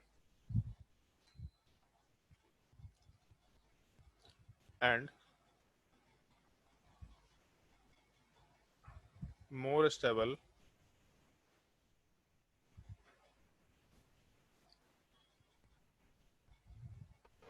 sir E1 E2 में ऐसा नहीं है कि poor living group है तो reaction नहीं होगा? Even E2 में रिएक्शन हो सकता है, अगर हम लोग हीटिंग दे देते हैं तो रिएक्शन के चांसेस है, क्योंकि एक्चुअल में जैसे एक छोटा सा हम लोग टर्म यूज करते हैं, पहले मेंशन भी किया था कि अगर हम लोग को पुअर लिविंग ग्रुप को हटाना है तो इंटरनल न्यूक्लियोफाइल चाहिए, एक्सटर्नल न्यूक्लियोफाइल उसको नहीं हटा सकता। लेकिन इंटरनल न्यूक्लियोफाइल जैसे बेस वाला पार्ट हाइड्रोजन के साथ कंबाइन कर रहा है, तो बेसिकली न्यूक्लियोफाइल वो कार्बन के ऊपर नेगेटिव चार्ज टाइप का डेवलप होना शुरू हुआ, वो न्यूक्लियोफाइल बन रहा है, तो इंटरनल न्यूक्लियोफाइल है, वो रिएक्शन आराम से कोऑर्डिनेट कर सकता है। और उसमें हीटिंग भी दे रखे हैं तो भी कोई दिक्कत नहीं है। In case of poor living group, carbon ion character is developed on the beta carbon and more stable carbon ion character implies that higher rate of reaction, और उसी के नीचे मेंशन कर लेना will form the major product, will form the major product।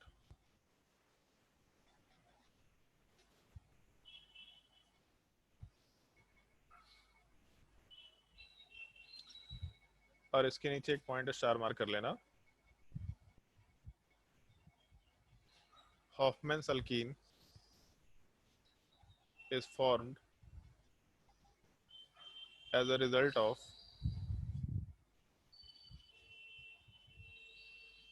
या as a kinetically controlled product, kinetically controlled product, bracket में लिख लेना केसीपी। हर जगह हम लोग थर्मोडायनेमिक्स के हिसाब से बात करते हैं, बट मालूम पड़ रहा है कि Hofmann alkene less stable alkene है, बट फिर भी वो मेजर बन रहा है, तो इसका मतलब यहाँ पे काइनेटिक्स वाला पार्ट इस चीज को डिटरमाइन करा रहा है। हम लोग यहाँ पे टर्म केसीपी आराम से मेंशन करते हुए चल सकते हैं।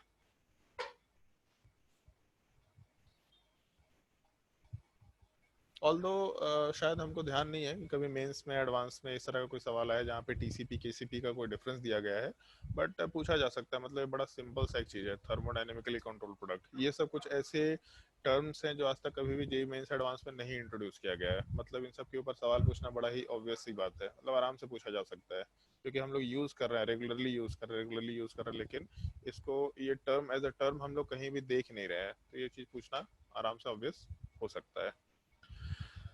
इसमें एक चीज का ध्यान रखना, more stable carbon ion character, इस एक पार्ट का थोड़ा ध्यान रखना है, और पहले वाले केस में स्टेरिक हिंड्रेंस का केवल ध्यान रखना है। उसके हिसाब से हम लोग आराम से प्रोडक्ट का फॉर्मेशन करते जा सकते हैं। तो जैसे कुछ क्वेश्चंस हैं उनको ट्राई करके देखो। अच्छा, उसमें लिविंग ग्रुप वाले पार्ट में कुछ पॉइंट है, इनका ध्यान रखना। पुअर लिविंग ग्रुप्स वाले पार्ट में हम लोग को 3 नाम ध्यान रखना है बेसिकली। एक तो हम लोग SH2 प्लस, या बेसिकली SH2 प्लस भी नहीं, SR2 प्लस कंसिडर करके चलेंगे। दूसरा NR3 प्लस कंसिडर करके चलेंगे। हाइड्रोजन नहीं होना चाहिए, क्योंकि अगर हाइड्रोजन होगा तो इस केस में हाइड्रोजन वाला पार्ट बेस के साथ H प्लस के साथ, ये बेस के साथ कॉम्बिनेशन करेगा। तो अगर बेस के साथ H प्लस वाला पार्ट कंबाइन करके हट गया तो हम लोग का लिविंग ग्रुप वाला पार्ट अपने काम का रहा नहीं। तो इसीलिए सल्फर के ऊपर 2 कार्बन चेन अगर हुआ, जैसे अगर मान लो सल्फर के ऊपर 1 कार्बन चेन हुआ, तो एक तो कार्बन चेन के ऊपर ये लिविंग ग्रुप अटैच्ड है और उसके ऊपर कोई पॉजिटिव चार्ज नहीं है, तो इससे इसको तो हम लोग हटा भी नहीं सकते। हम लोग ये बोल रहे हैं कि इस पे एक और कार्बन चेन लग गया, इस पे एक पॉजिटिव चार्ज आ गया, तभी भी जब ये हटेगा, तब जब अगर ये हटता, ये मतलब ये बॉन्ड को ब्रेक करते हम लोग, तो यहाँ प्लस चार्ज आता और यहाँ वाले पार्ट पे माइनस चार्ज आता, मतलब ओवरऑल 0 चार्ज होता। मतलब अगर न्यूट्रल फॉर्म में भी ये कंपाउंड हट रहा है तो भी अच्छा लिविंग ग्रुप नहीं है। अगर हम लोग H2O लेके चले, जैसे एक छोटा सा कंसिडरेशन है, इस चीज को पहले डिस्कस कर लेते हैं यहाँ पे। जैसे मान लो ROH है, तो अगर यहाँ से हम लोग लिविंग ग्रुप की बात करें तो R वाला पार्ट अगर हटेगा तो लिविंग ग्रुप वाला पार्ट OH माइनस होना चाहिए, जो कि पुअर लिविंग ग्रुप है, नॉर्मली नहीं हटेगा। लेकिन अगर हम लोग ROH2 प्लस लेके चले, मतलब ऑक्सीजन के ऊपर H प्लस का एडिशन कराए, अल्कोहल में ये बड़ा जनरल टाइप का रिएक्शन होगा कि हम लोग को अगर अल्कोहल को अच्छे लिविंग ग्रुप में कन्वर्ट करना है तो उस पर H प्लस का एडिशन करा दो। अब यहाँ पे लिविंग ग्रुप वाला पार्ट H2O बन के आएगा, ना कि OH माइनस। और H2O न्यूट्रल है, बहुत स्ट्रॉन्ग बेस नहीं है, एकदम न्यूट्रल कंपाउंड है, इसका मतलब ये अच्छा लिविंग ग्रुप कन्वर्ट हो गया। तो OH माइनस को जब हम लोग H2O में कन्वर्ट करेंगे, मतलब बेसिकली ROH वाले के OH वाले पार्ट को हम लोग ROH2 प्लस मतलब OH2 प्लस में कन्वर्ट करेंगे, तो ये ठीक ठीक लिविंग ग्रुप में कन्वर्ट हो जाएगा। लेकिन अब मान लो जैसे OH2 है, तो OH की जगह पे हम लोग यहाँ पे OR2 भी लिख सकते हैं, तो यहाँ पे H2 वाले पार्ट की जगह पे R2 अपना लिविंग ग्रुप होगा। ये अच्छा लिविंग ग्रुप है, इसमें दिक्कत नहीं है। लेकिन अगर यहाँ पे ऑक्सीजन की जगह पे सल्फर होता RSH, तो इस केस में ये पार्ट का जो SH माइनस है, ये तो और भी पुअर लिविंग ग्रुप है, हम लोग आराम से बोल सकते हैं लिविंग ग्रुप पुअर है। यहाँ पे RSH2 प्लस डालते हैं तो भी ये पुअर लिविंग ग्रुप ही निकल के आता है। तो यहाँ बॉन्ड स्ट्रेंथ का भी एक छोटा सा फैक्टर होता है। ये भी पुअर लिविंग ग्रुप है, इसमें दिक्कत नहीं है। बट अगर हम लोग किसी बेस का रिएक्शन करा रहे हैं इस कंपाउंड के साथ, तो सल्फर के ऊपर हाइड्रोजन है, आराम से यहाँ के H प्लस वाले पार्ट के साथ बेस से कॉम्बिनेशन होगा, मतलब अपना जो लिविंग ग्रुप वो खराब हो जाएगा। तो जब हम लोगों का न्यूट्रल लिविंग ग्रुप नहीं हट रहा, तो नेगेटिवली चार्ज लिविंग ग्रुप तो वैसे भी नहीं हटने वाला है, चांस ही नहीं कि वो हट पाए। तो इसीलिए इस एक चीज का थोड़ा ध्यान रखना, हम लोग यहाँ पे हाइड्रोजन को नहीं रखेंगे, क्योंकि अगर हाइड्रोजन के साथ बेस से कॉम्बिनेशन हो गया तो यहाँ से H प्लस हटेगा और ये पूरा कंपाउंड अपने आप को न्यूट्रल फॉर्म में RSH में कन्वर्ट करेगा, तब उसको हटाना पॉसिबल ही नहीं है। तो इसलिए अपना लिविंग ग्रुप जो है उसमें RSH नहीं लिख रहे हैं हम लोग, लिविंग ग्रुप वाले पार्ट में हमेशा हम लोग एक तो सल्फर के ऊपर पॉजिटिव चार्ज है और उसमें हाइड्रोजन नहीं होगा, SR2 प्लस होगा, पहला चीज। दूसरा, नाइट्रोजन के केस में भी सेम कंसिडरेशन है कि नाइट्रोजन वाला पार्ट अगर हम लोग न्यूट्रल फॉर्म में रखते हैं, जैसे कार्बन चेन के साथ नाइट्रोजन रखना है, तो इस पर अगर न्यूट्रल फॉर्म रखना चाहते हैं तो 2 कार्बन चेन, अगर तीसरा कार्बन चेन डालेंगे तब जाके पॉजिटिव चार्ज होगा, तब ये थोड़ा बहुत हटने की टेंडेंसी में होगा, अदरवाइज ये नहीं हटेगा। बहुत ही ज़्यादा स्ट्रॉन्ग बेस है, इसको हटाना बहुत मुश्किल होता है, मतलब नाइट्रोजन के ऊपर नेगेटिव चार्ज हटाना बहुत मुश्किल काम है। तो इस केस में इस पर जब तक पॉजिटिव चार्ज नहीं आएगा तब तक ये हटने की टेंडेंसी में नहीं होगा। तो लिविंग ग्रुप ये पूरा का पूरा NR3 प्लस बनना चाहिए, इस एक छोटे से कंसिडरेशन का ध्यान रखना। तो हम लोग सेकेंड वाले पॉसिबिलिटी में leaving group NR3 plus consider करके चलेंगे, और तीसरा लिविंग ग्रुप फ्लोरीन लेके चलेंगे। यहाँ पे भी बॉन्ड स्ट्रेंथ का पार्ट काफी मैटर करता है, मतलब अगर हम लोग फ्लोरीन कंसिडर करें तो न्यूट्रल फॉर्म में अगर फ्लोरीन कार्बन चेन से अटैच्ड है, मतलब बेसिकली इसको हटाएंगे तो यहाँ F माइनस बनना चाहिए। तो हम लोग इसीलिए फ्री वैलेंसी पे F को सिर्फ मेंशन कर रहे हैं ताकि लिविंग ग्रुप वाला पार्ट F माइनस हो जाए।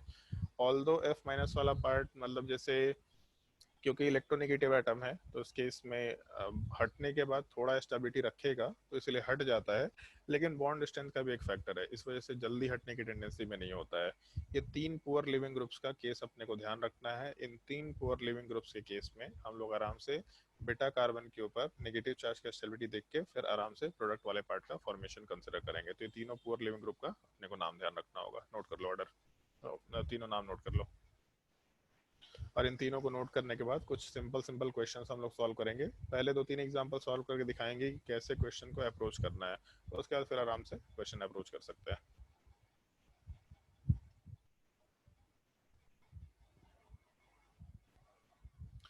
चलो क्वेश्चन नोट करो। Find the major product.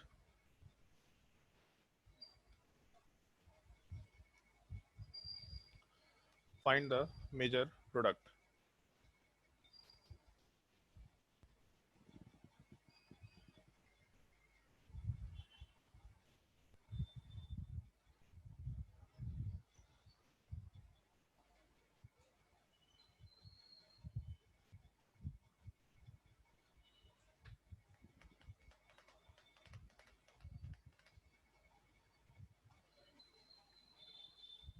चलो ध्यान दो, सबसे पहले वाला केस में सबसे पहला काम रिएक्शन में सॉल्व करते वक्त अपने को क्या करना है, तो E2 एलिमिनेशन तो है। जैसे एक चीज देखो यहाँ पे रिएक्टेंट क्या है अपने पास, तो अल्काइल हैलाइड, और अल्काइल हैलाइड वाले पार्ट में अपने पास सेकेंड रिएजेंट वाला पार्ट क्या दे रखा है, तो बेस दे रखा है।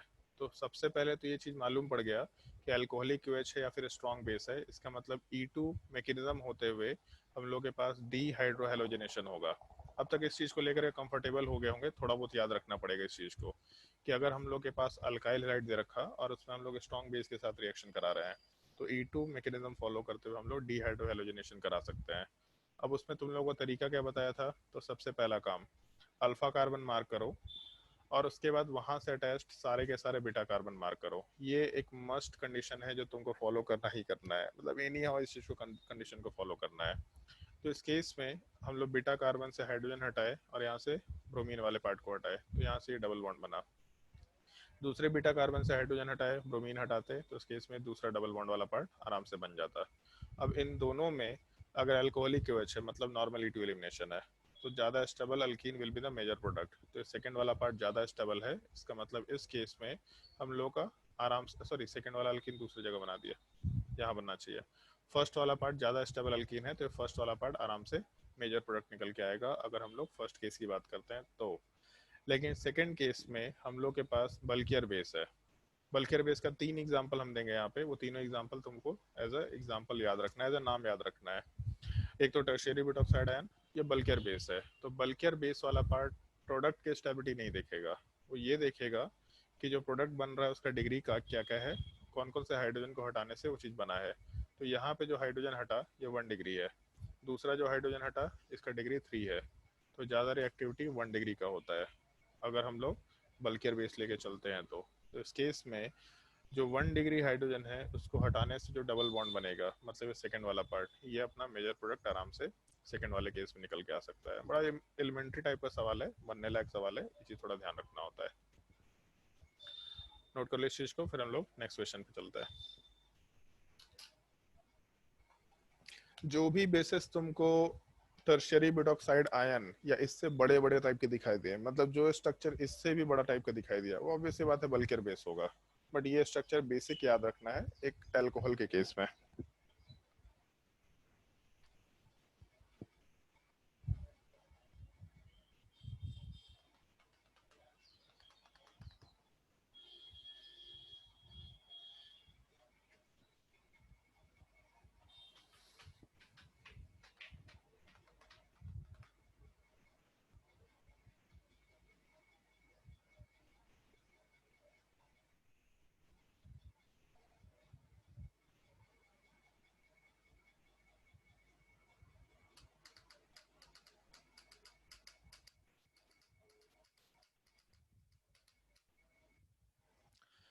अगर नोट कर लिया हो तो फिर हम लोग सेकंड क्वेश्चन पे मूव करते हैं। चलो ध्यान दो, जैसे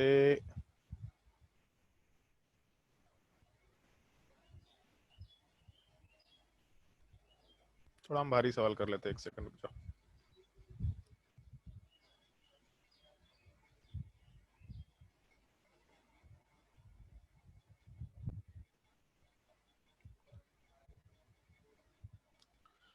मान लो ये कंपाउंड दे रखा है और बोला है कि इस केस में हम लोग अल्कोहलिक के के साथ रिएक्शन करा रहे हैं, क्या प्रोडक्ट बनेगा। तो सबसे पहला चीज ये कि जो लिविंग ग्रुप है वो चीज देखो, और खैर ये मतलब अल्काइल हैलाइड का रिएक्शन तो नहीं है, बट क्योंकि हॉफमैन एलिमिनेशन एक जनरल टाइप का रिएक्शन है इसलिए यहाँ पे मेंशन किया है। तो इस पूरे पार्ट में सबसे पहले ये चीज देखो लिविंग ग्रुप क्या है। तो यहाँ पे अल्काइल हैलाइड तो नहीं है, लेकिन सल्फर के ऊपर पॉजिटिव चार्ज है क्योंकि इस पे टोटल 3 कार्बन है, 2 तो मिथाइल ग्रुप है और उसके अलावा एक कार्बन चेन वाला पार्ट। तो जैसे एक चीज एक्स्ट्रा यहाँ पे ध्यान रखना है, ध्यान क्या रखना है, जैसे मान लो कि सल्फर के ऊपर यहाँ पे 3 कार्बन हैं तो एक रिंग वाले पार्ट का कार्बन है और 2 मिथाइल ग्रुप है। तो हम लोग नॉर्मली करते क्या है, तो सबसे पहले जो लिविंग ग्रुप है वो जिस कार्बन पे अटैच्ड होता है उसको मार्क करते हैं। तो ये alpha carbon, alpha carbon, alpha carbon, 3 तो यहाँ अल्फा कार्बन है, तो हम लोग को तीनों का ध्यान रखना है। ऐसा नहीं कि हम लोग बस ये देखेंगे कि बड़ा सा ग्रुप कौन सा उसको मार्क करके प्रोडक्ट बनाना शुरू कर दिए, इसमें लोग गलती करते हैं, तो इसलिए ध्यान रखना है। अगर सल्फर रहा, नाइट्रोजन रहा, तो पहला काम अल्फा कार्बन मार्क करो, सबसे पहला काम। और ये पहले भी किया था हम लोगों ने, जैसे क्वेश्चन नंबर 1 वाला पार्ट है जिसमें अल्काइल हाइड है, उसमें भी इसीलिए हम ये हैबिट डलवा रहे हैं कि सबसे पहला काम अल्फा कार्बन मार्क करो, ताकि गलती ना हो तुम लोगों से। तो इस केस में ब्रोमीन में एक ही कार्बन अटैच था तो एक ही अल्फा कार्बन है, लेकिन सल्फर में 3 कार्बन के ग्रुप्स अटैच थे तो 3 अल्फा कार्बन है। लेकिन एक डबल बॉन्ड बनाने के लिए एटलीस्ट 2 कार्बन तो चाहिए, मतलब अल्फा प्लस बीटा कार्बन चाहिए। तो यहाँ अल्फा के बाद कोई बीटा कार्बन तो नहीं है, इसका मतलब इधर रिएक्शन की पॉसिबिलिटी नहीं है, इधर भी रिएक्शन की पॉसिबिलिटी नहीं है। रिएक्शन की पॉसिबिलिटी होने का मतलब यहाँ के बॉन्ड को ब्रेक नहीं कर सकते, नीचे के बॉन्ड को ब्रेक नहीं कर सकते, क्योंकि अल्फा कार्बन से लिविंग ग्रुप के बॉन्ड को ब्रेक करना होता है और बीटा कार्बन से भी लिविंग ग्रुप के बॉन्ड को ब्रेक करना होता है। तो अगर यहाँ पे कोई बीटा कार्बन ही नहीं है, इसका मतलब बीटा पोजीशन से हम लोग लिविंग ग्रुप के बॉन्ड को ब्रेक नहीं कर सकते। ये सबसे बड़ा प्रॉब्लम यहाँ पे रहेगा। तो अपने पास बचा क्या ऑप्शन, दूसरा पार्ट। तो हम फिर अब एक काम करते हैं, यहाँ पे इसको हम अलग से नीचे मेंशन कर लेते हैं। इस स्ट्रक्चर वाले पार्ट में जैसे एक तो अपने पास सल्फर अटैच्ड है और सल्फर वाले पार्ट के ऊपर हम लोग के पास 2 CH3 अटैच्ड है। तो यहाँ से अटैच्ड अल्फा कार्बन मार्क किया, ये तीसरा अल्फा कार्बन मार्क किया, और अल्फा कार्बन वाले पार्ट से ये दोनों अपने काम के अल्फा कार्बन नहीं थे, इनको छोड़े, थर्ड अल्फा कार्बन को देखा, और इस अल्फा कार्बन से जितने बीटा कार्बन से वो सब दिखना है अपने को।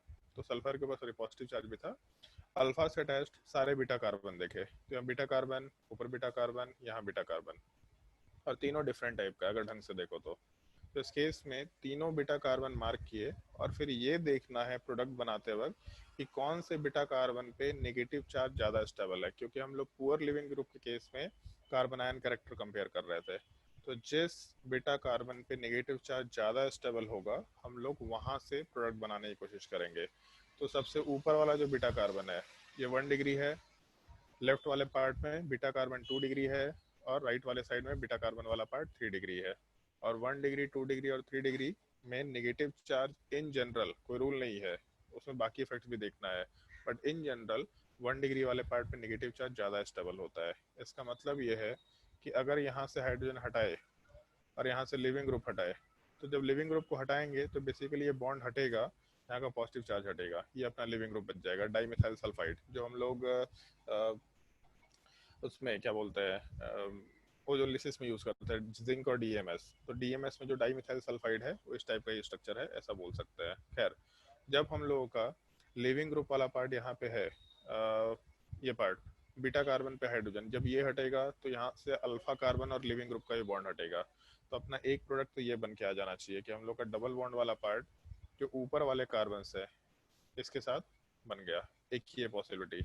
दूसरा, अगर हम लोग 3 डिग्री से हाइड्रोजन हटाएंगे तो लिविंग ग्रुप वापस से यहीं से हटेगा, इसका मतलब अल्फा बीटा के बीच में डबल बॉन्ड बनेगा। तो दूसरा एक डबल बॉन्ड वाला पार्ट हम लोग आराम से यहाँ पे बीच में बना सकते हैं। फिर जब ये 2 डिग्री वाले पार्ट के हाइड्रोजन को हटाएंगे, मतलब तीसरे बीटा कार्बन के हाइड्रोजन को हटाएंगे, तब से इसमें अल्फा और बीटा के बीच में यहाँ पे डबल बॉन्ड बनेगा। तो यहाँ वाले पार्ट में एक और डबल बॉन्ड ये भी आराम से बनाते हुए काम कर सकते हैं। तो अगर पूछेगा टोटल प्रोडक्ट कितने हैं, तो 3 प्रोडक्ट बन सकते हैं, बट मेजर कौन सा है, तो जिस साइड से हम लोग का कार्बन आयन वाला पार्ट ज़्यादा स्टेबल रहता है, या फिर जिस बीटा कार्बन पे कार्बन आयन कैरेक्टर ज़्यादा स्टेबिलिटी के साथ रह सकता है, वो अपना मेजर प्रोडक्ट देगा। इसका मतलब अपना मेजर प्रोडक्ट वाला पार्ट हम लोग आराम से फर्स्ट वाले पार्ट को कंसिडर करते हुए चल सकते हैं। तो ये अपना मेजर प्रोडक्ट निकल के आराम से आ जाएगा। समझ आया यहाँ तक का पार्ट? किसी को कोई डाउट अगर तो पूछ लो आराम से, और अगर डाउट नहीं है तो फिर हम लोग, कितना टाइम हो गया, ठीक है टाइम तो हो गया, बट ठीक है, हम कुछ क्वेश्चन तुम लोग को होमवर्क देंगे जो तुम लोग को ट्राई करके आना है, और उसके अलावा तुम्हारे पॉलाब्रस में भी होमवर्क रहेगा। कोई भी डाउट है तो पूछ सकते हैं।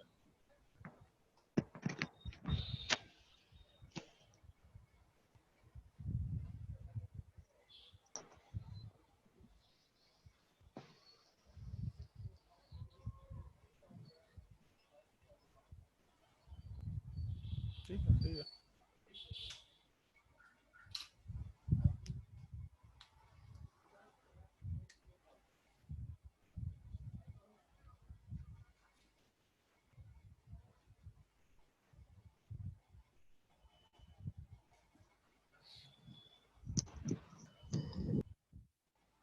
कोई डाउट है यहाँ तक कोई किसी को भी? चलो अगर डाउट नहीं है तो होमवर्क नोट करना शुरू करो। नेक्स्ट क्लास में हम लोग इसी में एक छोटा सा पार्ट और ऐड करेंगे, फिर SN1 versus SN2 versus E1 versus E2 वाला पार्ट का डिस्कशन भी नेक्स्ट क्लास में करेंगे। क्वेश्चन ट्राई करते जाओ।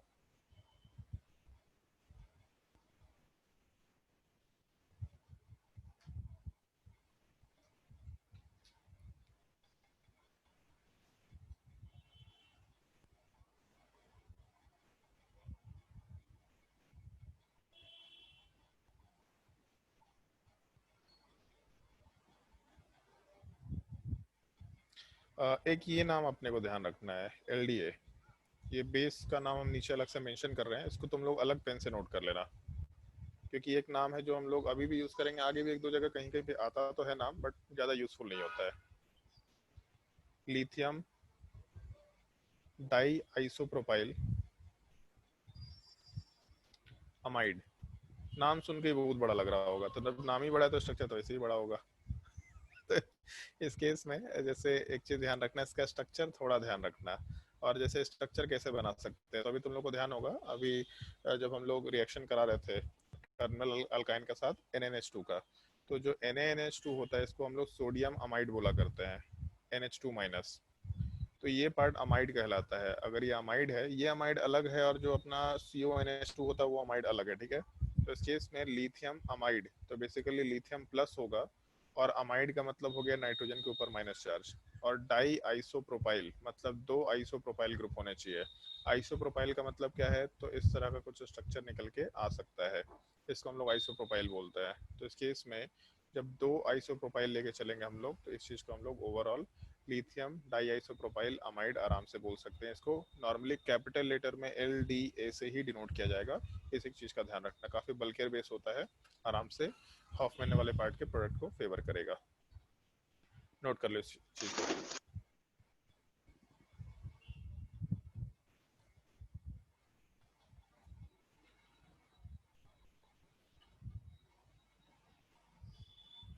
और क्वेश्चन नंबर 5, 6, 7 सब में जो भी है, तुम लोग सारे प्रोडक्ट बनाना, तब मेजर वाले पार्ट को मेंशन करना, ये तुम लोग के लिए अच्छा रहेगा।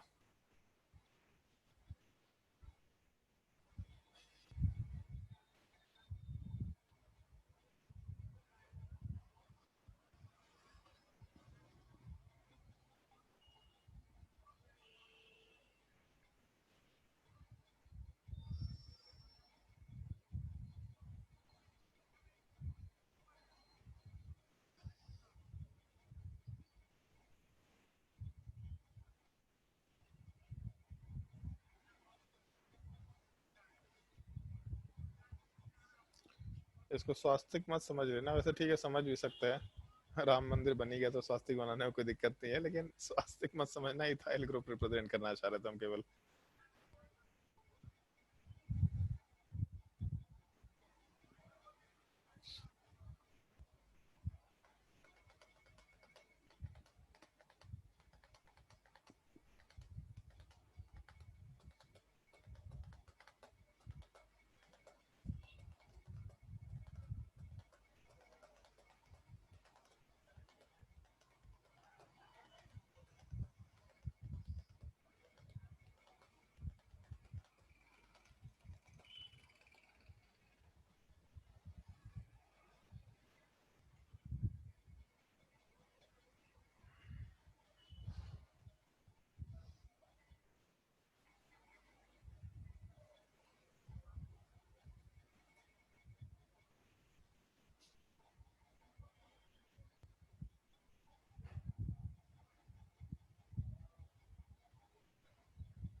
क्वेश्चन नंबर 9 ढंग से सोच के देखना। सीधा बस ऐसे सिंपली प्रोडक्ट बनाने की कोशिश मत करना, थोड़ा सोच समझ के प्रोडक्ट बनाना इसमें।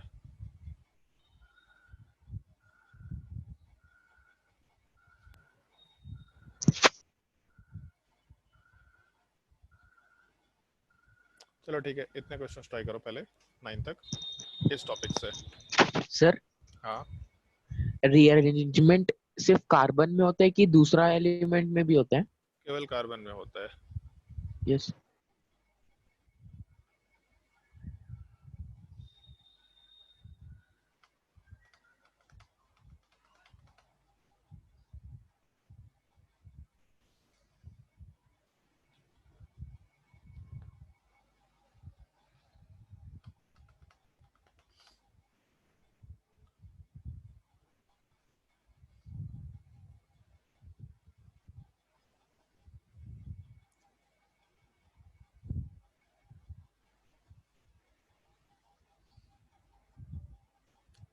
अगर नोट कर लिया होगा तो फिर तुम्हारे बुकलेट से कुछ होमवर्क दे रहे हैं पहले, उसके बाद पॉला ब्रो से भी होमवर्क देंगे। बुकलेट में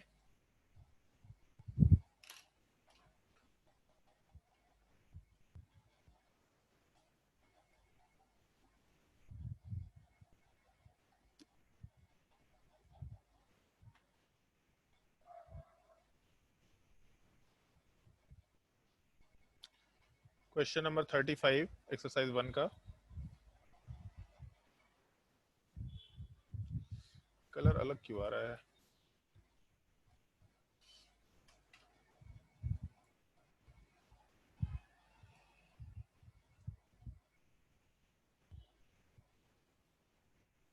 चलो क्वेश्चन नंबर 35, उसके बाद क्वेश्चन नंबर एक्सरसाइज 1 में केवल वही एक क्वेश्चन नंबर 35 बचा हुआ था, हॉफमैन एलिमिनेशन का पार्ट। उसके बाद एक्सरसाइज 2 में यही क्वेश्चन था जो 34 नंबर, डी और एल मतलब रेसमिक मिक्सचर, सिमिलर टाइप का क्वेश्चन था।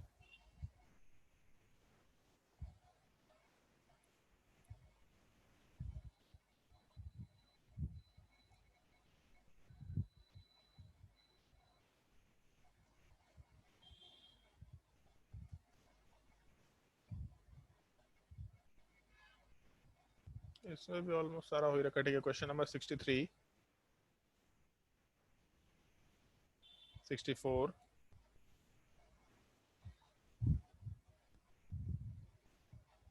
65,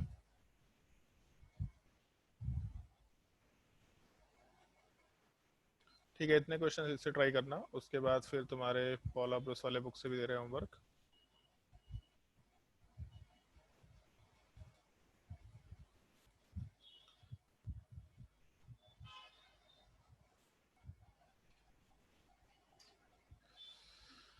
सब्स्टिट्यूशन से 21 तक तो हम लोग होमवर्क दे चुके थे, तो सॉरी 23 तक होमवर्क दे चुके हैं शायद से। 23, क्वेश्चन नंबर 25, 26 तक दे दिए थे। अच्छा दे चुके हैं, ओके। क्वेश्चन नंबर 26 तक दे चुके हैं। फिर क्वेश्चन नंबर 27,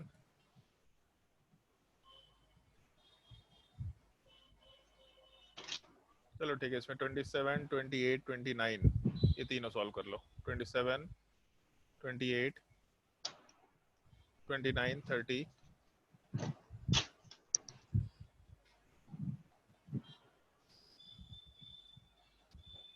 31। उसके बाद एलिमिनेशन वाले पार्ट में, और बाकी ये जो क्वेश्चंस हैं इन सब क्वेश्चंस को भी हम लोग एक एक करके डिस्कस करते जाएंगे। और एक चीज देख के तुम लोग को मालूम पड़ रहा होगा, जैसे ये सब जो क्वेश्चन है, यही सारे क्वेश्चन तुम्हारे इन सब बुक्स में दे रखे होते हैं, जो तुम्हारे बुकलेट होते हैं वो यही सब जगह के क्वेश्चंस है। क्वेश्चन नंबर 51 वाला पार्ट ये तुम लोग का देखा हुआ है सवाल, या फिर ऊपर कहीं कोई क्वेश्चन है, क्वेश्चन नंबर 42 वाला पार्ट, यही सब सारे के सारे सवाल यहीं से उठाए हुए हैं। मतलब अलग अलग बुक्स के इंडेक्स क्वेश्चन जो होते हैं उन्हीं सबको बेसिकली उठाया गया है। तो इधर भी क्वेश्चन कर रहे हैं तो भी अपना एलिमेंट्री पार्ट आराम से उधर से कवर होता जाएगा, कोई दिक्कत नहीं है। बट इधर एक चीज हम देख रहे हैं कि मतलब बेसिक क्वेश्चन बहुत अच्छे अच्छे होते हैं, तो इसमें तुम लोग को ज्यादा मजा आएगा। बहुत सारे एलिमेंट्री टाइप के प्रॉब्लम जो हम लोग डील नहीं करते हैं नॉर्मली बुकलेट्स में, जगह भी नहीं होता उतना करवा पाने का, वो सब इधर से कर सकते हैं। Question number 1, question number 2 elimination वाले पार्ट में, second chapter, chapter number 11। Question number 3, question number 4,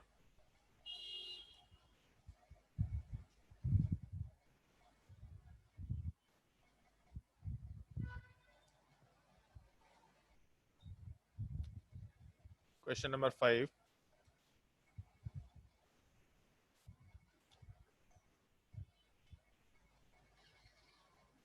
question number 6,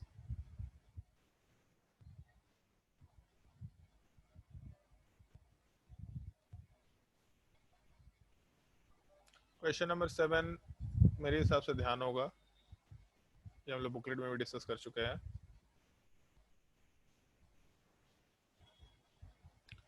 question number 9, question number 8, इतने क्वेश्चंस ट्राई करना। नेक्स्ट क्लास में इन सब क्वेश्चंस का हम लोग डिस्कशन करेंगे, और उसके बाद फिर नेक्स्ट क्लास में हॉफमैन एलिमिनेशन का जो बचा हुआ पार्ट है उसमें एक छोटा सा टॉपिक है, Hofmann exhaustive methylation followed by elimination, उस चीज को डील करेंगे हम लोग। और उसके बाद फिर एक सेकेंड, उसके बाद फिर हम लोग आराम से SN1 versus SN2 versus E1 versus E2 वाले पार्ट पे डिस्कशन करना शुरू करेंगे। और जो DPP मिल रहा हो तो तुमको सॉल्व करते ही जाना है। DPP में कोई अलग से होमवर्क नहीं रहेगा, वो बाय डिफॉल्ट तुमको सॉल्व करते जाना है। अगर उसमें कोई डाउट होगा तो पूछते चले जाएंगे, ठीक है। नेक्स्ट क्लास में कंटिन्यू करते हैं। सर हाँ बोलो, बोलो भाई।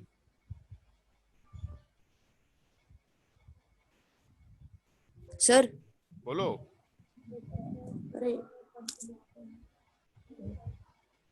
सर पॉला ब्रूस का आंसर दिया हुआ रहता है क्या पीडीएफ में? शायद आंसर दिया, कुछ कुछ क्वेश्चंस का आंसर दिया हुआ रहता है, कुछ कुछ का नहीं दिया हुआ रहता है। वैसे इसमें क्योंकि कुछ इंस्ट्रक्शन नहीं दिया तो बता पाना थोड़ा मुश्किल चीज है, तो एक बार देख लेते हैं, तो इस हिसाब से देखा जा सकता है। उसमें शायद आंसर दिया हुआ रहता है। पीछे एक बार देखना, लास्ट में अगर कुछ दे रखा हुआ तो ठीक है, अगर नहीं दे रखा हुआ तो उसका आंसर नहीं भी देगा तो क्लास में तो डिस्कशन कर ही रहे हैं, तो कोई दिक्कत नहीं है, ठीक है। Yes sir. ओके, चलो क्लास एंड करते हैं आज के लिए।